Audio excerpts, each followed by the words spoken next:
The coastal town of Wexford, with its sweeping vistas and cliffs that kissed the heavens, was a place where tales didn't need the flourish of fiction to engage or inspire. Known for its deep-rooted history and mysterious charm, it was here that I found the narrative that has shaped my understanding of life's fragile tapestry. In the summer of 2003, a particularly fierce storm had rolled in from the Atlantic, battering the small town with winds that screamed like haunted spirits and waves that threatened to swallow the land whole. In the aftermath, the local people, known for their resilience, emerged to assess and repair the damage inflicted by nature's wrath.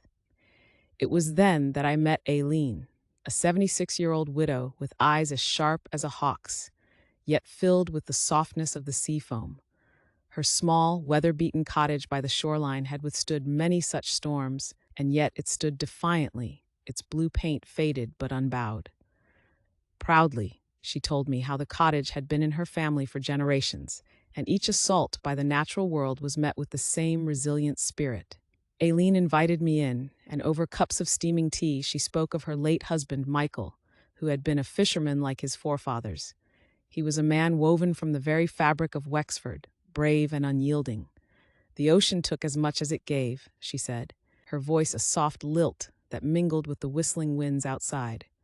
Michael had been lost to the sea one fateful night many years ago, leaving Aileen with the cottage, their memories, and a strength that belied her delicate frame. The storm had uncovered something unexpected on the small stretch of beach beside her home. As we walked along the sandy shores, she pointed towards something wedged among the rocks. A large, old chest, battered by years of neglect and the fierce ocean currents. With effort, we managed to pry it open, revealing a trove of waterlogged books, maps, and a curious collection of navigational tools.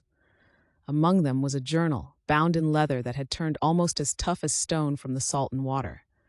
The journal had belonged to Michael. In his neat, meticulous script, he had chronicled his life at sea, the fierce storms, the calm sunrises, and the treasures of the deep. But it was the latter entries that caught my breath.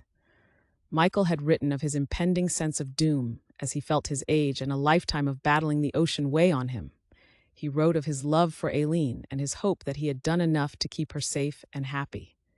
As Aileen read, tears caught in her eyes, and the wind seemed to carry the echo of her heart's song.